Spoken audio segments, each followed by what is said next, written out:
구약성경 레위기 1장 1절로 9절까지의 말씀입니다.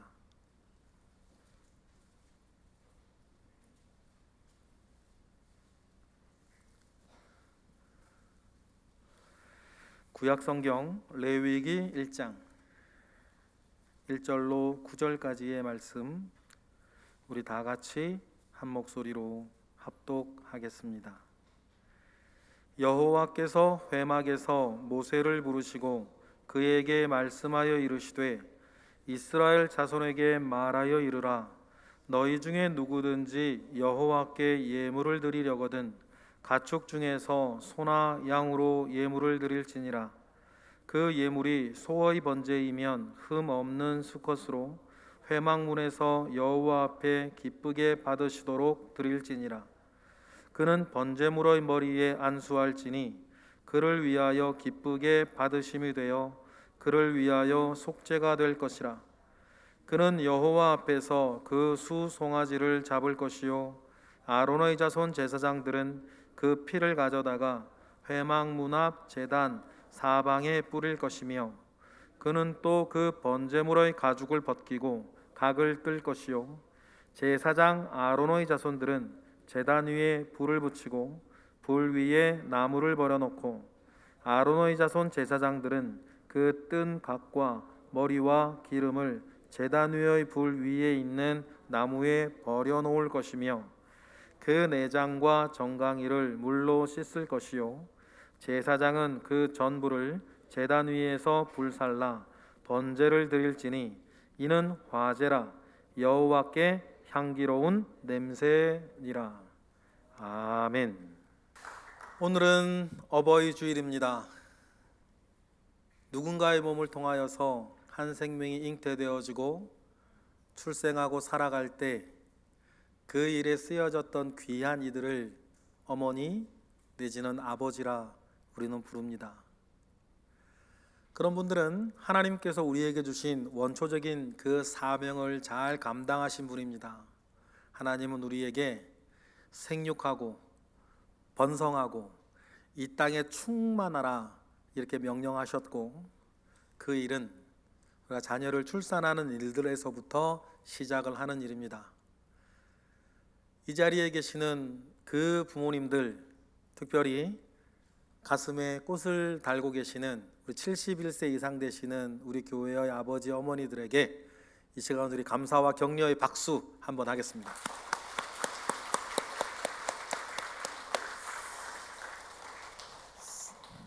생육하고 번성하고 이 땅에 충만하라 하셨는데, 그러면 결혼해서 아이를 낳을 때 한 분 낳으신 분보다 2명 낳은 분이 더 잘한 거고, 2명 낳은 분보다는 3명 낳은 분이 잘한 겁니다. 제 기준으론 저도 못했지만 이 3명의 카트라인이에요. 왜냐하면 둘이 만나서 하나는 남겨야지. 둘이 만나 둘 놓으면 본전이고, 둘이 만나 하나 놓으면 그 손해보는 거고, 하나님 나라가. 그러니 특별히 우리 중에 셋 이상 나온 분들은 더 잘하셨습니다. 아마 그 분들의 자녀들, 또 둘이나 하나 나온 분들의 자녀들도 3명 이상씩은 나와가지고 외국도 하고 하나님의 나라도 더 든든히 세워갈 수 있도록 힘써주시면 감사하겠습니다. 저는 우리 교회에서 목회하는 동안 제가 작정한 게 몇 가지가 있는데, 그 중에서도 다음의 2가지 설교는 내가 우리 교회에서 목회하는 동안 계속해서 똑같은 설교를 하더라도 반복해서 해야 되겠다라고 마음먹은 2가지 설교 주제가 있습니다.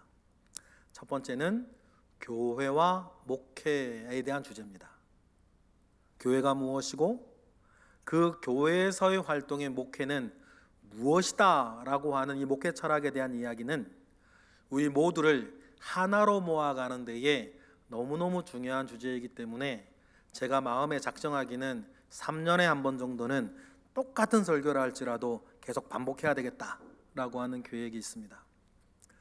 나머지 하나, 최소한 이 설교도 최소한 3년마다 한 번씩은 똑같은 설교라 하더라도 계속해서 반복해야 되겠다라고 하는 주제가 있는데, 그것이 뭐냐면 오늘부터 우리가 6주간 설교를 나누게 될 예배에 대한 설교입니다. 우리가 좀 느슨해질만 하면, 어쩌면 오늘도 마찬가지지만 우리의 심령을 찌르고 때론 따끔하게 하는 말씀이라 하더라도 이 예배에 대한 이 말씀들은 최소한 3년마다 한 번씩은 똑같은 설교라 하더라도 반복해야 되겠다라고 하는 각오가 저기에 있습니다. 그만큼 중요하다는 뜻입니다. 세례 요한은 위대한 신앙인이었습니다. 여자가 낳은 이 중에서 이보다 큰 이는 없다라고 예수님으로부터 칭찬을 받은 사람이었습니다. 성경은 또한 세례 요한을 예수님의 길을 예비하고 평탄하게 하는 광야에 외치는 소리라고 말했습니다. 그래서인지 예수님은 세례 요한이 감옥에 갇혔다라고 하는 소식을 들으시고는 공생애를 시작하십니다. 그리고 세례 요한이 죽임을 당했다라고 하는 소식을 들으시고는 자기의 죽음도 준비하십니다. 정말 세례 요한은 예수님의 길을 먼저 가서 예비한 사람이 맞습니다. 그는 위대한 신앙인이었습니다. 예수님께서 공생애를 시작하시고 2년 가까이 되었을 때에, 그러니까 세례 요한이 투옥되어진 지 2년가량 되었을 때에 세례 요한은 자신의 제자를 예수님께 보내어 묻습니다. 그 질문이 다음과 같지 않습니까? 우리가 기다리던 이가 당신이옵니까? 아니면 우리가 다른 이를 기다려야 합니까? 세례 요한의 믿음이 흔들리고 있습니다. 여기서 우리가 짚어보아야 할 것이 있습니다. 세례 요한 같은 위대한 신앙인의 믿음도 흔들릴 수 있는가? 그리고 그렇다면 무엇 때문인가를 생각하는 것입니다. 가장 확실한 원인을 우리는 추측할 수 있습니다. 그것은 예배할 수 없었다는 것입니다. 지난 2년 동안 세례 요한이 있던 곳은 감옥입니다. 사해 근처의 지하 감옥인 마케루스라는 곳에 세례 요한은 갇혀 살았습니다. 그는 그곳에서 2년 동안이나 예배할 수 없었습니다. 혼자 기도하고 혼자 묵상할 수는 있었겠지만 예배는 없었습니다. 여러분, 누구라도 예배가 막히면 믿음이 흔들리게 되어 있습니다. 그가 누구이고 어떤 은혜와 믿음의 증거를 가지고 있는 사람이라 할지라도 여러분, 예배가 안 되면, 특히 공예배에서의 은혜가 메마르면 그의 믿음이 어려워집니다. 여러분, 이 사실이 지금의 우리에게는 더 중요해졌습니다. 왜냐하면 우리는 지난 2년여 어쩔 수 없었다 할지라도 우리의 예배에 제약을 받아왔기 때문입니다. 감염병 사태 속에서 교회가 허락한 시간이었으니 옳고 그름에는 문제가 없었을 것입니다. 하지만 그러던 중에 많은 성도의 예배가 흔들렸습니다. 그러면 우리 주님을 향한 그들의 믿음도 흔들릴 수 있는 것입니다.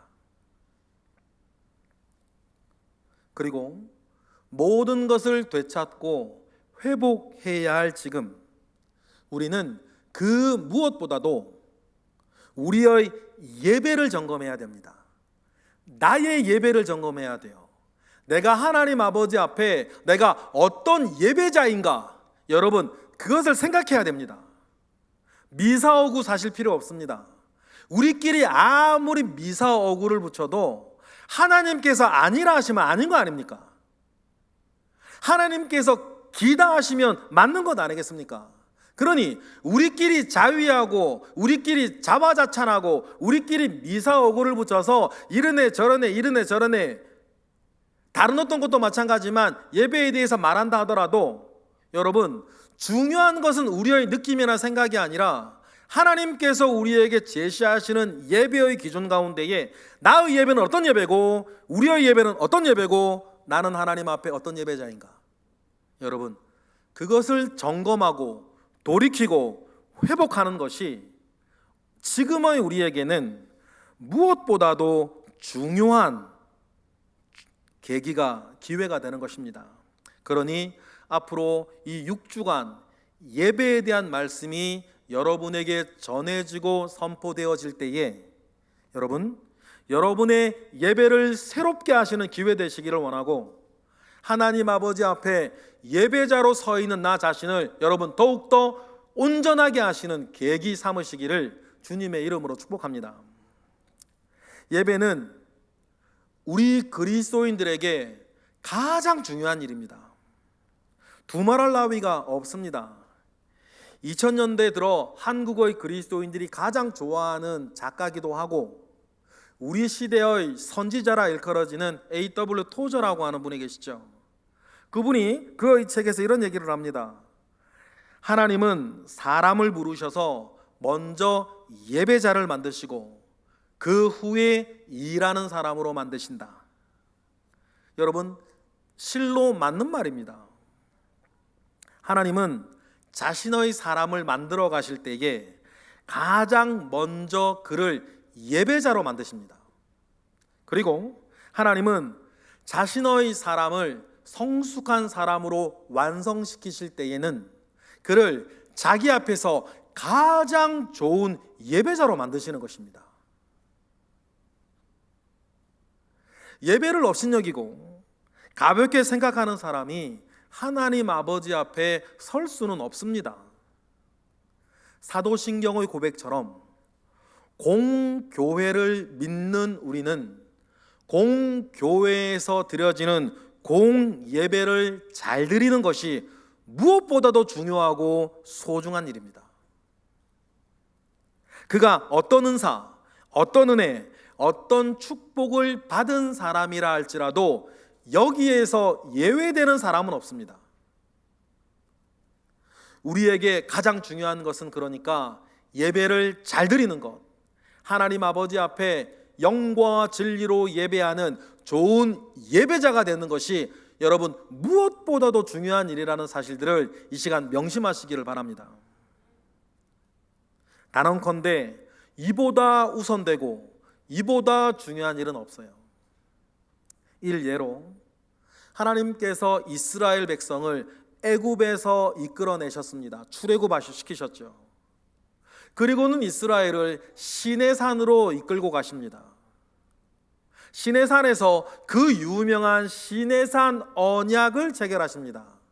시내산 언약을 통해서 하나님은 비로소 이스라엘의 하나님이 되고 이스라엘은 하나님의 백성이 되었습니다. 그리고 하나님께서는 이제 자기의 백성이 된 이스라엘에게 나의 백성은 이렇게 살아야 한다라고 그들의 삶의 법도를 정해 주셨고 가르쳐 주셨는데 그것을 정리해 놓은 책이 오늘 우리가 읽은 레위기서입니다. 그런데요, 하나님의 백성이 하나님의 백성으로 살아가야 할 때 이제 하나님께서 제일 처음 가르치신 것이 무엇인지 보시면 여러분 예배를 가르치셨어요. 그래서 오늘 읽은 본문이 어떻게 시작됩니까? 레위기 1장 1절부터 시작해요. 하나님은 아셨고 하나님도 그렇게 가르치셨습니다. 자기의 백성이 된 이에게 가장 중요한 것은 그들이 온전한 예배자가 되는 것이고 그들이 온전한 예배를 나에게 드리는 것이라는 것을 하나님은 아셨고 이스라엘에게 가르치셨고 우리에게 알려주십니다. 그러면 하나님의 사람이요 그리스도인으로 우리가 이 땅을 사는 동안 여러분 우리에게 가장 중요한 일은 하나님 아버지 앞에 온전한 예배를 드리는 것입니다. 이유는 분명합니다. 예배는 모든 것의 기초이기 때문입니다. 예배 안에 모든 것이 들어있습니다. 왜냐하면 우리는 예배에서 하나님을 만나기 때문이에요. 예배에서 신앙생활에 필요한 은혜를 받습니다. 하나님의 뜻을 깨닫고 살아가는 데 필요한 모든 힘을 우리는 예배 가운데서 공급받습니다. 예배에는 우리의 머리로는 계산되지 않는 신비가 있습니다. 그러니 우리는 예배에 성공하지 못하면 그 어떤 것에서도 참된 성공을 할 수 없다는 사실을 우리는 꼭 기억해야 됩니다. 그래서 하나님은 레위기에서 하나님이 원하시는 예배 5가지를 정리해 주셨습니다. 이것을 레위기의 5대 제사라 그렇게 말을 합니다. 번제, 소제, 속건제, 속죄제, 화목제 이 5가지입니다. 이 5가지 제사에는 우리가 예배할 때에 명심해야 할 귀중한 영적 원리들이 들어 있습니다.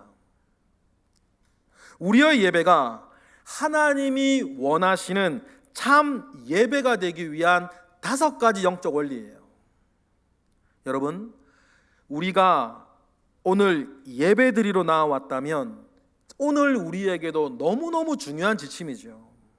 왜냐하면 오늘 우리가 드리는 예배가 하나님께 드려지는 예배가 맞다면 받으시는 분이 원하고 나는 이런 예배를 원한다고 가르치신 대로 그대로 예배를 드려야 하나님이 받으실 만한 하나님이 원하시는 예배가 될 것 아닙니까?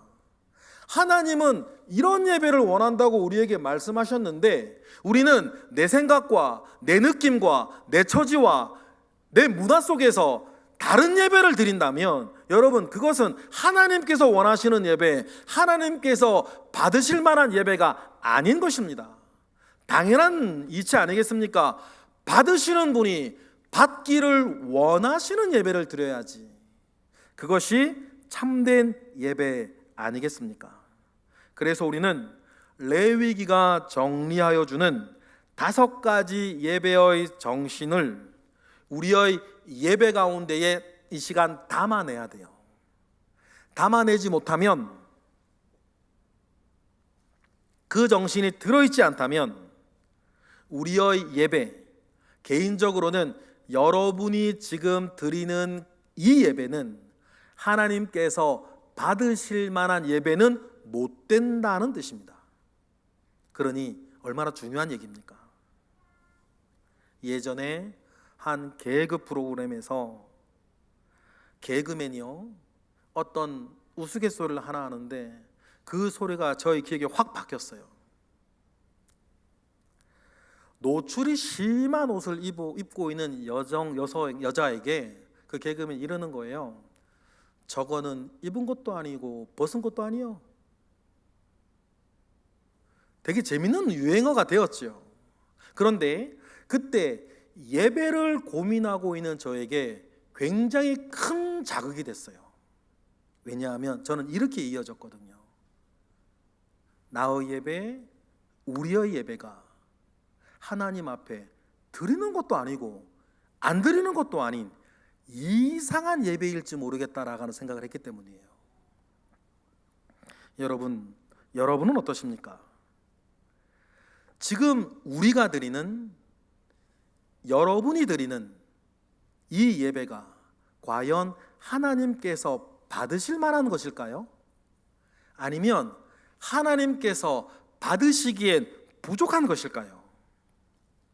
지금 우리는 지금 분명히 예배를 드리고 있는데 혹시 예배를 드리는 것도 아니고 안 드리는 것도 아닌 이상한 것을 지금 우리가 예배랍시고 만들어 놓고 하나님께 지금 드리고 있는 것은 아닐까요?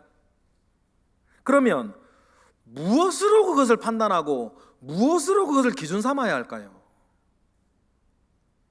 그래서 여러분, 레위기가 중요해요. 하나님께서 나는 이런 예배를 원한다고 직접 말씀해 주신 것이기 때문이에요. 그래서 오늘과 같은 말씀을 통해서 우리의 예배가 온전해지기를 원하고 저와 여러분이 하나님 아버지 앞에 합당한 예배자로 서기를 주님의 이름으로 축복합니다.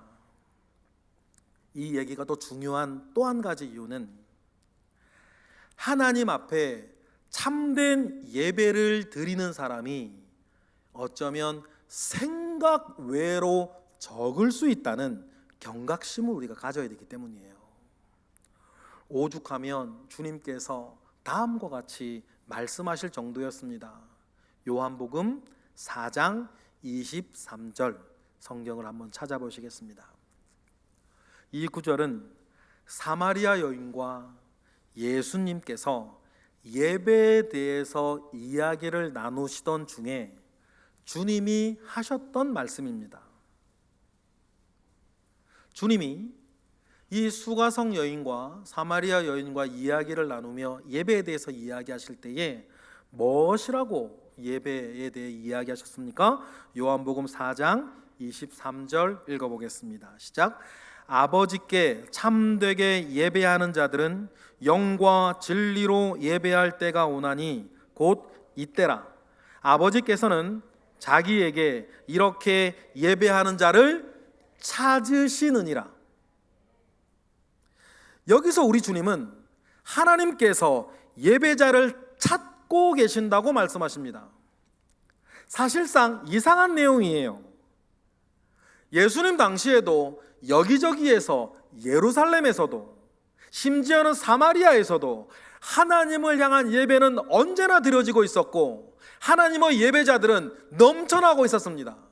그런데도 주님은 하나님의 마음을 이야기하시죠. 하나님께서 영과 진리로 예배하는 자를 뭐하고 계신다? 찾고 계신다. 왜 찾고 계실까요? 드무니까 찾고 계시죠. 그 수많은 예배와 그 수많은 예배자들 가운데에 정말 영과 진리로 참된 예배를 드리고 있는 사람이 얼마나 드물고 귀했으면 예배를 받으시는 하나님께서 나에게 예배하는 자를 지금 찾고 계신다고 말씀하실 정도였어요. 그러니 여러분, 그 당시에도 많은 이들이 예배라는 것을 드리지만 이것은 드리는 것도 아니고 안 드리는 것도 아닌 이상한 예배, 부족한 예배를 드리고 있었다는 거예요. 여러분, 만약에 우리도 이와 같이 예배에 실패한다면,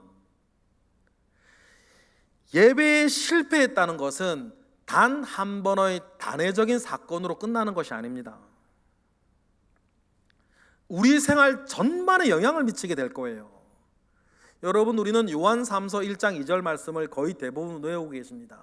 사랑하는 자여, 내 영혼이 잘됨 같이 네가 범사에 잘되고 강건하기를 내가 간구하노라. 우리가 얼마나 사랑하는 말씀입니까? 그런데요, 이 말씀을 뒤집어 놓고 생각해 보세요.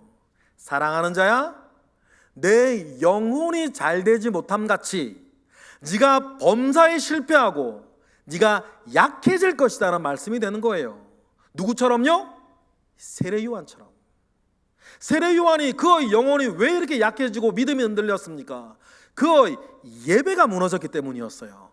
어쩔 수 없는 상황이었음에도 불구하고 그 예배가 무너지니까 그 영혼이 잘못되어지고 약해지고 그 영혼이 잘못되어지니까 그 범사가 어긋나기 시작하면서 예수님에 대한 믿음도 흔들렸다는 사실들을 우리는 기억해야 됩니다. 그러니 여러분, 예배의 실패는 단 한 번의 이 사건으로 끝나는 것이 아니라 우리 생활 전반에 영향을 미치는데, 심지어는 학계의 말씀을 보면 하나님께서 일부러 예배의 실패자들은 내가 그의 삶에 어려움을 던져줄 것이라고 하나님께서 작정하고 말씀하실 정도였어요.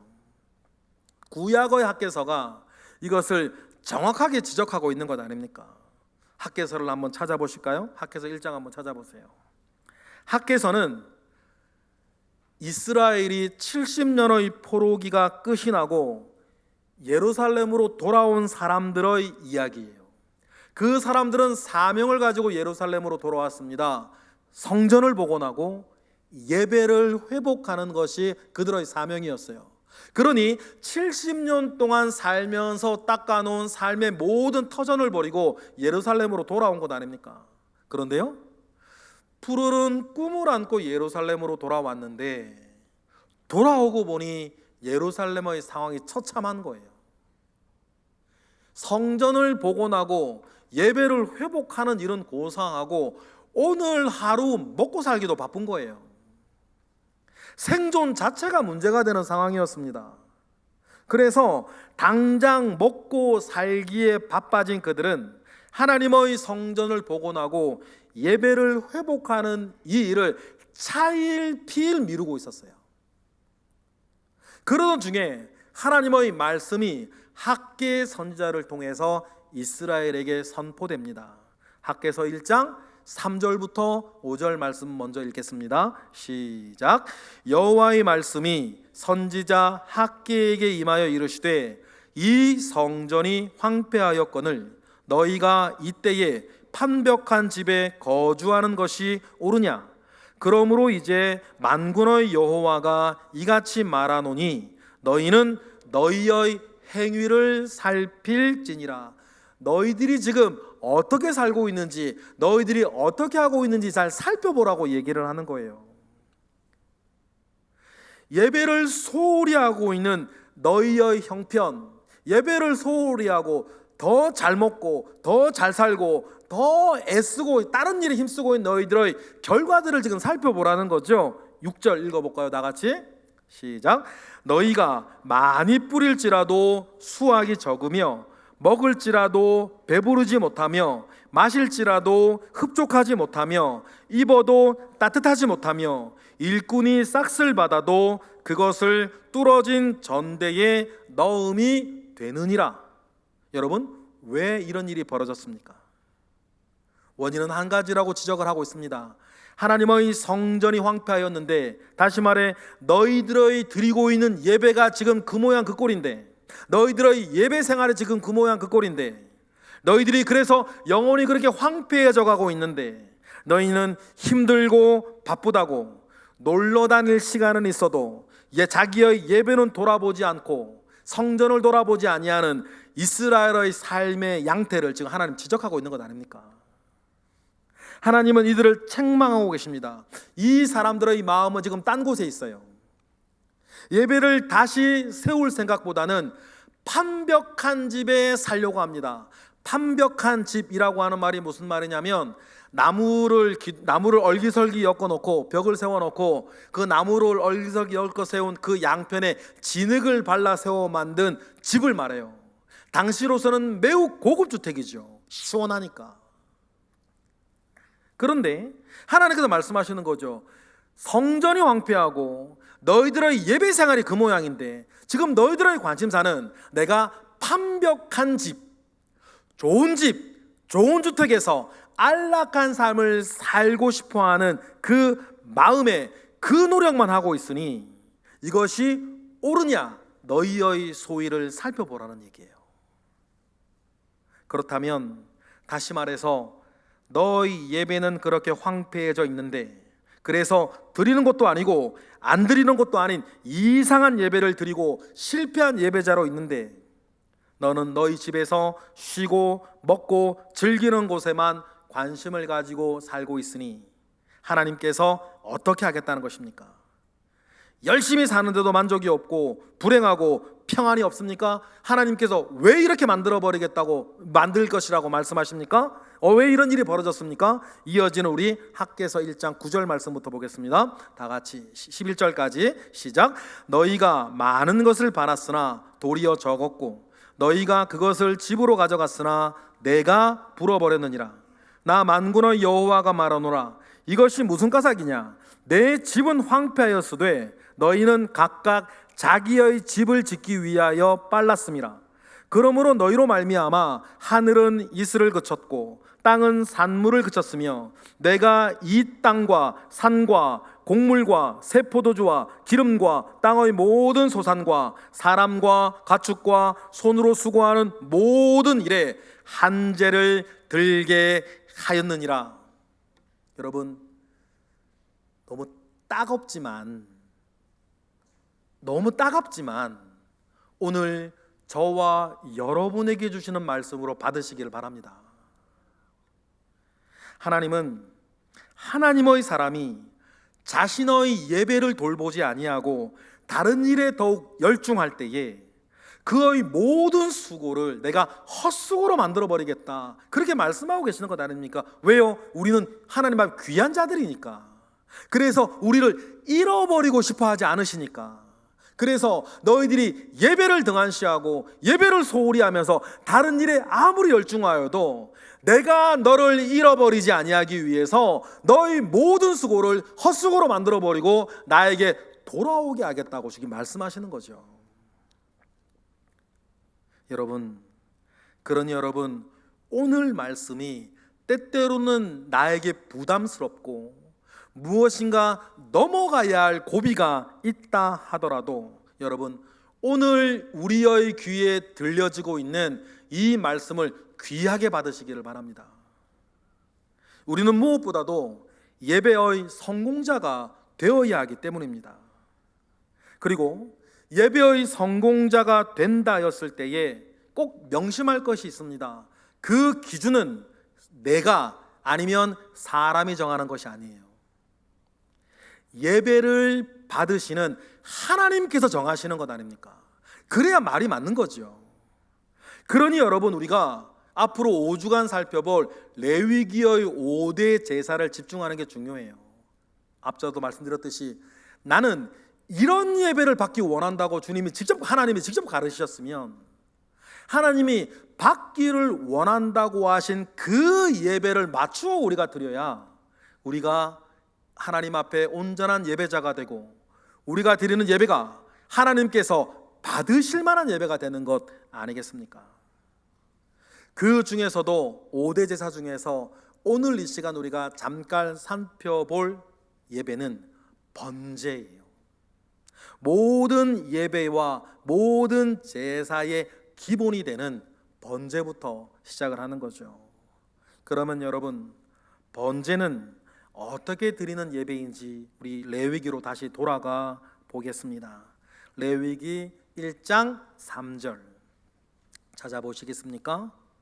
하나님께서 먼저 이렇게 드리는 것이 번제라 얘기하셨는데 그 번제라고 하는 단어에 먼저 집중해 보려 합니다. 레위기 1장 3절 다 같이 시작. 그 예물이 소의 번제이면 흠 없는 수컷으로 회막문에서 여호와 앞에 기쁘게 받으시도록 드릴지니라. 먼저 번제는 올라라고 하는 말이 번역된 말인데, 올라가다, 계단으로 오르다라고 하는 뜻입니다. 이 번제가 하나님께 올려드리는 예배다라고 하는 단어 뜻이라고 한다면, 여기서 우리가 먼저 배워야 할 예배의 첫 번째 원칙이 있어요. 번제가 하나님께 올려보내는 번제라고 한다면, 여러분, 예배는 먼저 나를 위한 것이 아니라 하나님을 위해 드려지는 것이다 라고 하는 것을 아시는 거예요. 여러분 꼭 기억하십시오. 예배는 나를 위한 것이 아니고 하나님을 위한 것입니다. 그런데 이 말은 우리는 알고 있는데, 말은 말이고 우리의 예배 생활은 또 달라요. 왜냐하면 여러분, 많은 사람들이 그럽니다. 예배를 드리면서 여러분 가장 중요하게 생각하는 게 뭔지 아세요? 내가 은혜를 받았냐 안 받았냐예요. 예배를 드리면서 우리가 제일 중요하게 생각하는 게 내게 은혜가 되었냐 안 되었냐는 거예요. 좀 전에 그랬죠? 예배는 나를 위해 드리는 것이 아니라 하나님께 드리는 거라고 말은 해놓고서는 예배를 드리면서 우리가 제일 중요하게 생각하는 것이 나에게 은혜가 됐냐 안 됐냐라고 생각한다면 우리는 뭔가 안 맞는 생각을 서로 가지고 있는 것이죠. 여러분, 예배에서 우리가 은혜 받는 것 중요한 일입니다. 그러나 제일 중요한 건 아니에요. 예배에서 우리가 은혜 받는 것 너무나 소중한 일이지만 예배에서 제일 중요한 것은 나와 나의 예배가 하나님께 온전히 영광이 되어 드려지고 있느냐는 거지, 내게 은혜가 되었냐 안 되었냐는 두 번째 문제라는 사실이에요. 여러분, 이거 명심하셔야 돼요. 이것이 무너지면 예배라는 것을 드리지만 지극히 자기중심적인 하나님을 위한 예배가 아니라 나를 위한 예배를 드리게 되는 거죠. 하나님께서는 이 일을 원하지 아니하십니다. 그러니 여러분, 우리가 예배 드릴 때에 나의 예배와 더불어서 두 번째, 나를 드리는 예배가 되어야 한다는 사실을 꼭 기억하셔야 돼요. 그래서 번제에 여러분 4절에 뭐라고 그럽니까? 4절 읽어보겠습니다. 시작. 그는 번제물의 머리에 안수할지니 그를 위하여 기쁘게 받으심이 되어 그를 위하여 속죄가 될 것이라. 번제를 드릴 때 제물이 만약에 소라면 소의 머리에 안수, 제사를 드리는 사람이 안수를 합니다. 이 안수의 의미가 뭔 줄 아시겠죠? 안수는 이음입니다. 이제부터 이 소가 바로 납니다. 그래서 안수한 후에 소를 죽이고 각을 띠고 불에 태워드려요. 그러면서 제사장은 내가 지금 저 소가 되어서 드려지고 있다는 사실들을 여러분, 우리는 예배 때 기억해야 되는 거죠. 그리고 3절에 보면 그 소는 어떤 소여야 한다라고 말하고 있냐면 흠 없는 소라 그랬어요. 흠 없는 숫소를 드리라고 하나님께서 명령하셨다는 겁니다. 그렇다면 여러분, 오늘 우리를 봅시다. 다른 거 다 기름기 빼고 나를 보는 거예요. 내가 지금 하나님 아버지 앞에 예배자로 드려지고 있는데 과연 나는 하나님 앞에 흠 없는 숫소처럼 있는가? 이것을 어떻게 따져볼까요? 여기서 흠이 없다라고 하는 말은 최고의 것이다, 가장 아름다운 것이다 라고 하는 뜻입니다. 그러면 여러분 꼭 기억하십시다. 우리 하나님은 우리에게서 최고의 것을 받을 자격이 있는 분이십니다.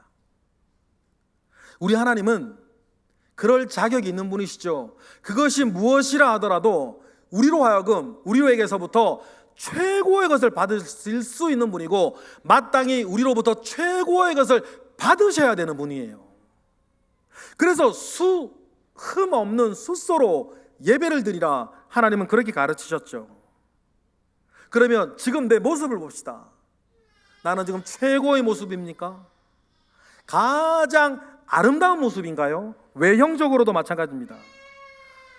가장 아름다운 옷을 입으셨습니까? 제가 지금 가장 비싼 옷을 말하고 있는 것이 아니에요. 제가 지금 가장 비싼 옷을 말하고 있는 것이 아니지 않습니까? 가장 아름다운 옷을 지금 입고 여기 앉아 계십니까? 저는 많이 보고 있습니다. 여러분에게서 가장 아름다운 옷은 남의 결혼식 갈 때 입지 않습니까? 다른 사람의 결혼식 갈 때에는 격식을 차리며 가장 좋은 옷을 챙겨 입으면서도 하나님 아버지 앞에 예배할 때에는 어쩌면 우리는 그러고 있는지 보셔야 돼요. 좀 전에 여러분 아멘 하시지 않습니까? 하나님은 나에게서 최고의 것을 받으실 수 있는 분이고 나에게로부터 최고의 것을 받으셔야 되는 분이라고 우리는 아멘으로 고백했는데 내가 최고로 아름다운 모습은 남의 결혼식 갈 때더라고. 그러면 여러분 역시나 나의 믿음의 고백과 나의 예배 생활은 지금 뭔가 맞지 않는 거 아니겠습니까? 어쩌면 우리는 다른 사람의 눈에 격식은 차릴 줄 아는데 하나님 아버지 앞에 예배자로서의 나의 격식을 차리는 데에는 어쩌면 매주 드리고 또 드리고 또 드리고 또 드리고 그러니 이게 느슨해져 가지고 어제 같은 오늘이고 오늘 같은 내일이고 지난주 같은 이번 주고 이번 주 같은 다음 주다 보니까 우리의 예배자의 마음이 느슨해지기 시작하는 거예요. 그러니 여러분, 우리는 하나님 아버지 앞에 나아갈 때에 내가 할 수 있는 최고의 것으로 하나님 아버지 앞에 예배하리라 라고 하는 마음을 여러분의 언행심사에 반영하시기를 바라요. 카트라에는 결혼식, 남의 결혼식, 자기 결혼식도 아니고. 그리고 우리가 번제를 생각할 때에, 번제의 정신이 있는 예배를 생각할 때에 이보다 더 중요한 것이 또 하나 있어요. 그게 뭐냐면 9절 말씀이에요. 9절 읽어볼까요? 시작. 그 내장과 정강이를 물로 씻을 것이요 제사장은 그 전부를 불살라 번제를 드릴지니 이는 화제라 여호와께 향기로운 냄새니라. 여호와께 향기로운 냄새가 되는 예배를 드릴 때에 번제에서 가장 중요한 정신은 그 전부를 드리는 거예요. 다른 제사들은 고기나 가죽이나 기름의 일부를 남겨서 제사장이 먹거나 화목제 같은 경우는 거의 대부분을 사람이 먹어요. 그런데 번제를 드릴 때는 하나님이 말씀하십니다. 그 전부를 내게 불살라 드려라. 그래야 내게 아름다운 화제가 될 것이다. 그런데 우리의 예배를 돌아보면 모든 것을 불태워 드리는 번제의 정신을 담지 못할 때가 너무 많아요. 사실 예배의 자리에 몸은 앉아 있는데 생각은 딴 데 가 있는 거예요. 그럼 다 드리는 게 아니죠. 나의 몸과 나의 생각과 나의 마음을 전부 하나님께 드려야 되는데 어떤 때에는 정말 너무 자주 몸은 앉아 있는데 생각은 딴 데 가 있는 거지. 그러면 여러분 그거는 전부를 드리는 게 아니지 않습니까? 다 드림이 아니잖아요. 예배에 집중하지 아니하고 다른 걱정하고 다른 계산을 하고 있을 때가 있습니다. 여러분, 그런 분의 예배는 번제를 원하시는 하나님 앞에 자기 자신을 드리는 온전한 헌신이 없는 예배예요. 좀 전에 말씀드렸지만 몸은 와서 앉아 있는데 중심은 여기 없습니다. 그리고 심지어 어떤 분들은 예배 중에서 다른 업무를 보고 있어요. 회사 일 하고 있든지 아니면 인터넷 신문 보고 있고 유튜브 검색하고 있고 웹툰 보고 있고. 여러분, 그런 분이 만약에 계셨더라면 전형적으로 성전 뜰만 밟고 가는 사람 아닙니까? 하나님과는 전혀 상관없어요. 똑같은 장소, 똑같은 시간에 똑같은 일을 하고 있으나 하나님과는 전혀 상관없이 성전 뜰만 밟고 가는 거죠. 그 사람 예배 드린 겁니까? 안 드린 거죠. 몸은 와 있는데 그 사람 예배 드린 거 아니지 않습니까? 여러분, 예배의 기본적인 것은 기본적인 드림조차도 안 되는, 그러나 하나님 우리에게 뭘 말씀하세요? 다 드림을 원하신다고요. 예배의 핵심은 나를 하나님께 드리는 것입니다. 그 중에서도 하나님께서 원하셨던 번제의 정신을 담을 때에는 나의 전부를 드리는 거예요. 여러분, 이 시간 이후로 우리 교회의 모든 예배에는 이런 다드림의 고백이 있기를 바랍니다. 그렇다면 여러분, 건강한 몸과 건강한 마음으로 예배 오시도록 노력하셔야 돼요. 여러분, 시간의 다드림도 있어야 되는 것 아닙니까? 그러니 여러분, 시간의 다드림이 되기 위해서 예배 시간을 늦으시면 안 되는 거예요. 그 예배 시간을 못 드리면 안 되는 것 아닙니까? 우리의 마음과 생각의 다드림이 있어야 됩니다. 각종 잡생각과 졸음들을 물리치고 예배 중에는 하나님을 집중하는 거예요. 집안일, 회사일, 어제일, 내일, 사람 생각, 돈 생각, 이런 잡념들로 인해서 하나님께 집중해야 될 우리의 마음을 흐트러뜨리지 않는 거죠. 우리의 모든 것을 내가 하나님께 드려내겠다라고 하는 것이 뭐예요? 번제의 정신이 살아있는 예배거든. 여러분, 끝으로 예배는 하나님을 만나는 시간 아닙니까?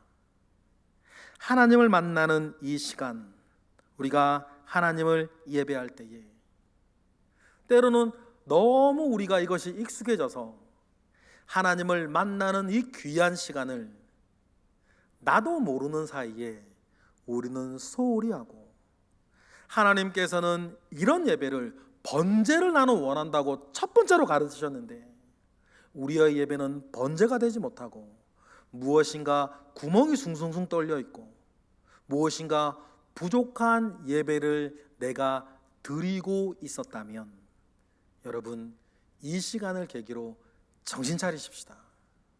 왜냐하면 우리 하나님은 우리에게서부터 가장 좋은 것을 받을 자격이 있는 분 아닙니까?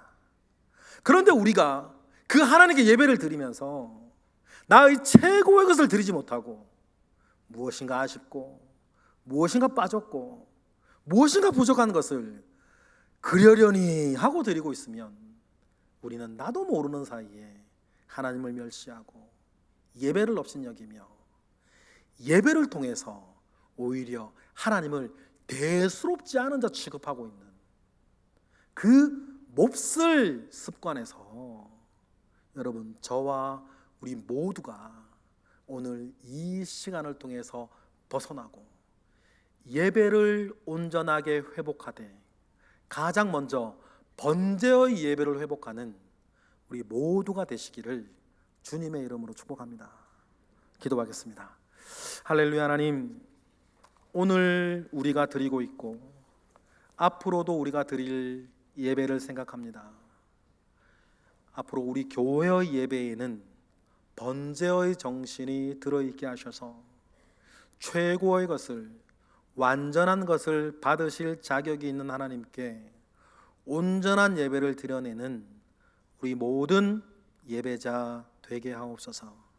예수 그리스도 이름으로 기도드렸나이다. 아멘.